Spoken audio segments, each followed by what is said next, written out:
Hello and welcome to the Hertfordshire Festival of Music. I'm James Francis Brown, the Artistic Director of the festival, and I'll be introducing you to some of the very special performers who are playing for us in June 2023. Since winning the BBC Young Musician of the Year award in 1984, when she was just 17 years old, Emma Johnson has established herself as one of the leading musicians of her generation. She'll be visiting the festival with her clarinet, giving a masterclass at Queenswood School on the 15th of June, and a recital with the pianist Gregory Drott the following day at All Saints' Church in Hertford. Here we talk about her many interests within the world of music. Well, Emma, it's very good to see you, and thank you so much for making time for our little chat today. Good to see you. Great to see you, James. So, Emma, you've been, as I can imagine, travelling hither and yon, doing all sorts of things to share your music with many and varied audiences. Can you give us a little taste of where you've been recently? Yes, all over the British Isles, from as far away as Alnwick in Northumberland, where I played with my trio. We called Clarinet Goes to Town, and we trace the history of jazz through the clarinet. And I've been to Cheltenham, where I played the Mozart concerto. I've been giving recitals in Hampshire, all over the place. Yes, it's been here, there, and everywhere. And this has been your life really for years and years, hasn't it? You know, this has been, you're off here, off there, grabbing little breaks, I should imagine, to relax and sort of center yourself in some way. So I find it amazing to think that you are able to compose as well at the same time. And just recently I was very what's the word, sort of delighted to hear your concerto, the birth of your new concerto, Tree of Life. A large scale work, very moving and absorbing, and you gave the premiere just a few weeks ago. Could you tell us something about that piece?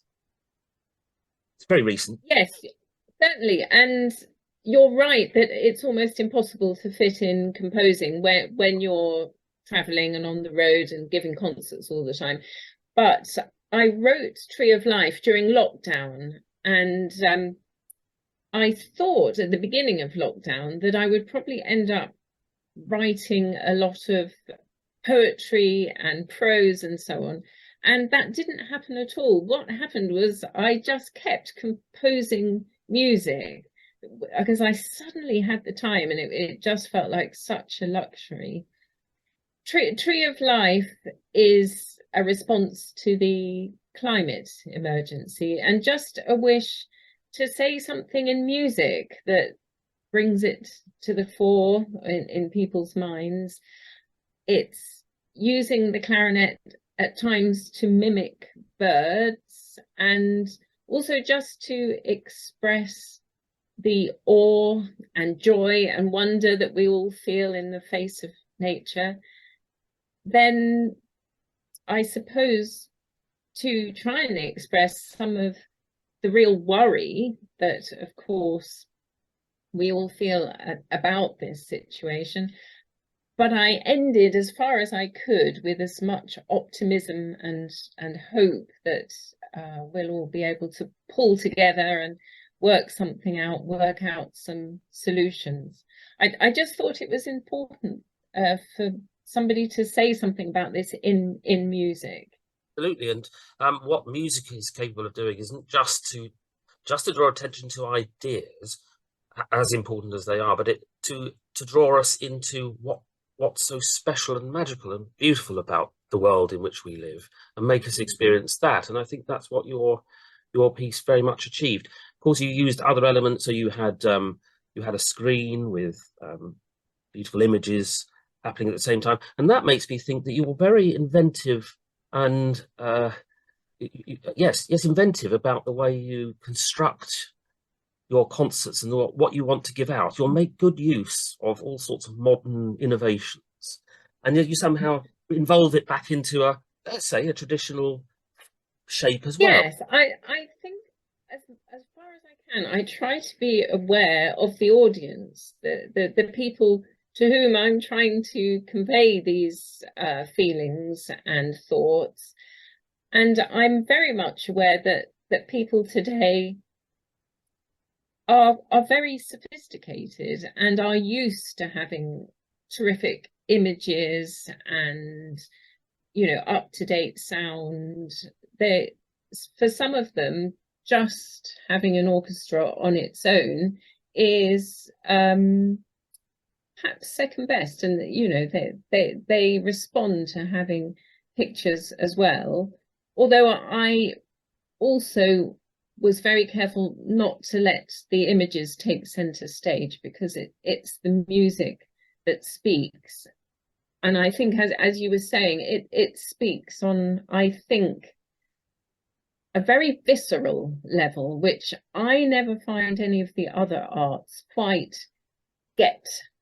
Yeah, And they don't somehow physically, for me anyway, change you. Whereas music, it can be an extremely emotional and physical experience to listen transforming at to. a very deep level. I love that sense of transformation about music. Yeah, And yeah. yes, I suppose this leads us in a sense to thinking about your program for the festival, your recital with Gregory Drott on June the 16th, because again, you've shown a very thoughtful attitude to the kinds of pieces you want to get. So we migrate from Mozart and through Brahms via your own music, and end up in the jazz world of Gershwin and Benny Goodman. How did you go about formulating that shape for the program? I was thinking how best to show off the clarinet, actually. So I was thinking, well, the greatest composers who've ever existed for the clarinet probably are Mozart, Brahms, and Poulenc. So that that was straight away my cornerstones of the recital. Interesting. And Sorry, that you say to show off the clarinet rather than to show off me as a performer. And I think, a lot of really wonderful performers, that is actually their attitude. They're trying to show the instrument to its best advantage. And it was, I just very much, I noticed that was a lovely thought, to put it that way. Sorry to interrupt you, Emma. yes, I think for many people, they may not have been to a clarinet recital before, and it's not something that people do every day. So I really wanted to show that some of the best music that's been written. So you have the classicism of Mozart, then for the Romantic era, it has to be Brahms and his beautiful sonata from the end of his life, full of so much wisdom and just lyrical beauty. And then in the 20th century, really no one surpasses Poulenc, who wrote so naturally for wind instruments, but particularly the clarinet. His clarinet sonata, I Oh, think, was really well loved from the moment people first heard it. I think it's just always been a favorite in the concert hall. can you tell us anything about your three pieces and how they fit in as well? Yeah, my three perspectives for clarinet and piano. This will be the first performance of them. They've just been published. I wrote those in lockdown as well. And again, I was thinking of different perspectives on the clarinet.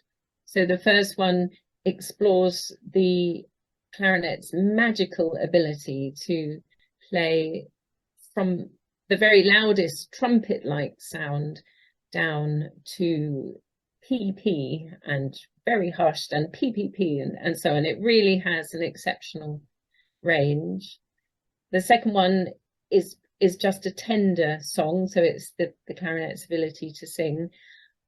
The third was inspired by Senegalese folk music, where I'm a very keen runner, And if you do long distances, you need something interesting to listen to on your headphones. Otherwise, it can get very boring. And for a while, I just got obsessed by the music of Senegal, which is incredible and so full of life. So the third one is a tribute to that, and it shows a sort of more jazzy side of the clarinet. Oh, a lovely descriptions there. And I don't think you told me that these were, in fact, going to be premieres. So we must, spread that word that we'll be hearing that first time. I mean, have you played any of them, tried any of them out, or, is this the first time? Yes, I've tried two of them out individually, but this is the first time that the set will be played as a set. I mean, it's always fascinating to be there when a piece comes together for the first time. And going back to what you were saying about, again, centering the idea of the clarinet and what the clarinet can give us, or giving a masterclass at Queenswood School in the lovely chapel there to 4 young clarinetists. And I can't but imagine that you enjoy giving masterclasses and that you have something that you want to really awaken in those performers. Could you tell me how you approach the idea of a masterclass and what you might like to convey? I love to give masterclasses, and I don't have time to teach on a regular basis. So it's just wonderful to be in touch with young people and their ideas and sort of repertoire they're choosing. I also realize that it can be quite a daunting situation for young people who haven't performed very much in public. And so I don't want to take apart what they're doing in front of everybody, of course not. So it's, very important to stress the positive aspects of their playing, but also perhaps to work on some things that could be improved, but make a general point of those and address, there's usually an audience as well, and make these things into more general points that apply to everybody, I think. Yeah, I mean, the audience gets an awful lot out of a masterclass. It's a shame that the word masterclass sounds a bit severe, doesn't it, really? But I mean, if we think of it just as hearing from someone who has mastered the instrument, then it has a slightly connotation then, doesn't it? Yes, you're right. Yes.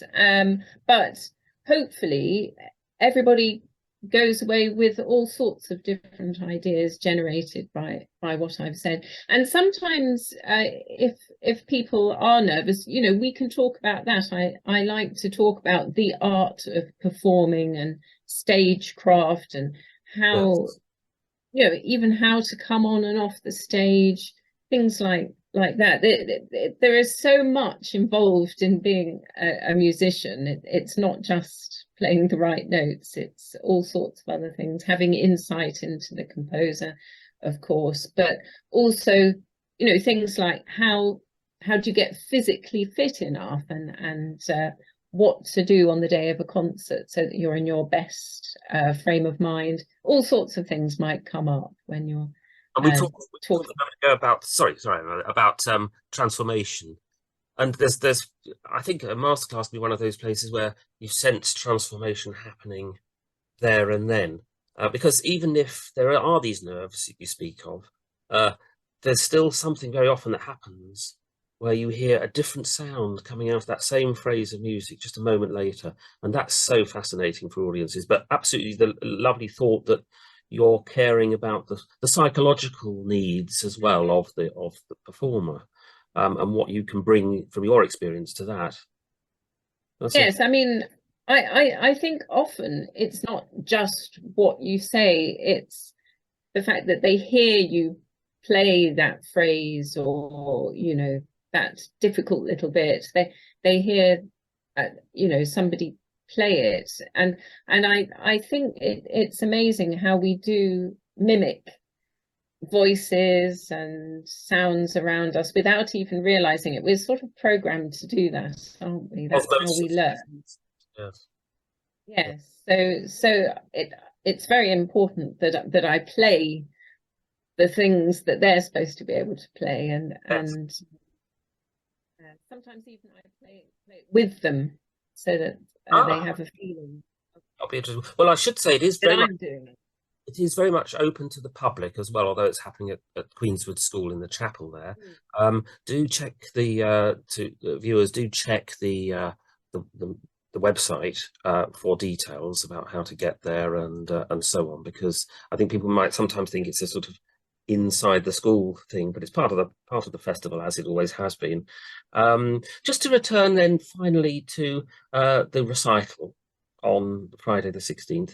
You're playing with your duo partner Gregory Drott, and I'm just sort of thinking about the collaborations with all the pianists you've worked with, and I'm curious to know how they influence, whether there is a sense of I'm going to play this repertoire with them, or I'm going to play with them, so I'll choose this repertoire. How does that work with you, Emma?